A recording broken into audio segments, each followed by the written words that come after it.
Si Haring Leon ang hari ng buong kagubatan.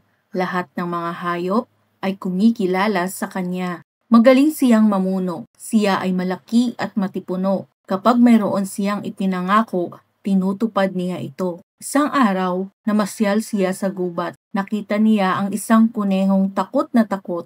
Tinatakot ito ng isang lobo. "Asong lobo!" sigaw ni Haring Leon.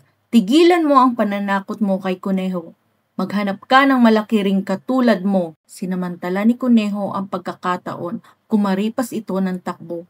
Napasimangot ng asong lobo, "Makagaganti rin ako, makikita mo," banta niya sa pinuno. Isang araw, biglang nagkagulo ang mga ibon at mga hayop.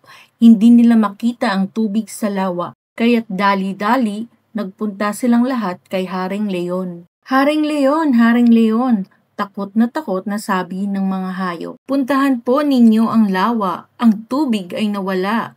Humahangos na nagpunta ang hari. Nais niyang malaman kung ano ang nangyari. "Sino ang gumawa nito?" sigaw niya sa buong kagubatan. "Ang pag-ubos ng tubig sa lawa ay malaking kasalanan." Isang ibong maliit ang lumapit sa kanya. "Mahal na hari," bulong ni Pipit, "si Asong Lobo po ay nakita ko kanina. Pumunta siya sa lawa, may mga gamit na dala-dala. Hahanapin ko si Asong Lobo. Huwag kayong mag-alala.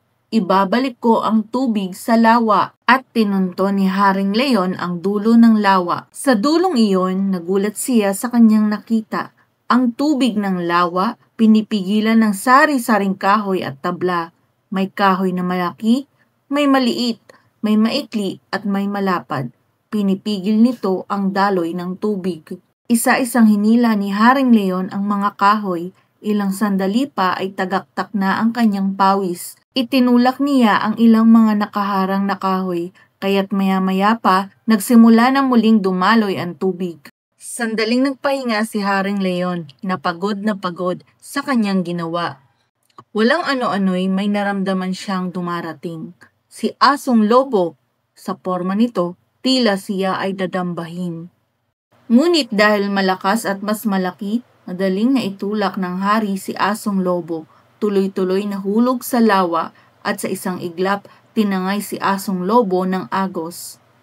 Nagdiwang ang lahat nang marinig ang nangyari. Nagpasalamat sila sa kanilang hari.